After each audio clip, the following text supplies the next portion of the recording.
Først var der mange, og nu er der åbenbart kun 3. Selvom jeg personligt ville have ment, at Nathan Fillion ville have været den bedste til at spille Grønne Lygte, a.k.a. Hal Jordan, så er der åbenbart kun 3 kandidater tilbage på listen. Bradley Cooper, Ryan Reynolds og Justin Timberlake. Problemet ligger lidt i, at ingen ved rigtigt, hvem der er den største favorit, eftersom producerne og instruktørerne bag filmen hver har sin favorit til at spille den ekscentriske og meget morsomme superhelt. Nu er det bare sådan, at Bradley Cooper allerede har en kontrakt hos Warner, Ryan Reynolds er i gang med at prøve på at lave Deadpool, og Justin Timberlake, han var med i Mickey Mouse Club. Og den tror jeg bare ikke.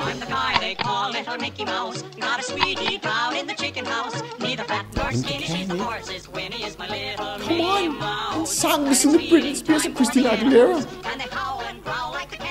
Han kan umuligt spille. Lindsay Lohan er ikke umiddelbart en person, der er kendt for at tage smarte eller kvikke beslutninger, specielt ikke hvad angår hendes karriere.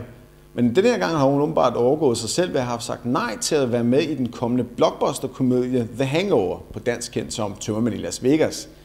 Hun mente åbenbart, at det at spille stripper i filmen, en rolle der umiddelbart gik videre til Heather Graham, var under hendes værdighed. Hun mente desuden også, at filmen intet potentiale havde. Lad os se efter sommerferien, hvor filmen helt sikkert har suget en hel masse millioner til sig, og endt nummer 1 som den bedste komedie. Lindsay, er det ikke på tide, du lader andre om at tage dine beslutninger? Come on. Er der en film, jeg og mange andre G.I. Joe-fans har ventet rigtig længe på, ja, faktisk mere end 20 år, så er det en live-action film af den ellers så meget kendte tegneserie fra dengang i start 80'erne. Alt tyder dog på, at den her film kommer til simpelthen at sutte røv. Det her er endnu et af tegnene. Cobra Commander har masser af looks gennem tiderne. Det her er et. Det her er også et.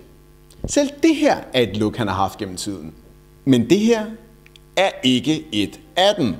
Steven Sommers, du kommer til i slutningen af året til at få dig en ordentlig omgang Raspberry Awards for at have lavet årets dårligste film og have trådt tusindvis af fans over tæerne. Hvorfor er du så absolut opsat på at skulle lave en ordentlig omgang lort og kaste det ned i halsen på os? Sommers, du er et fjols.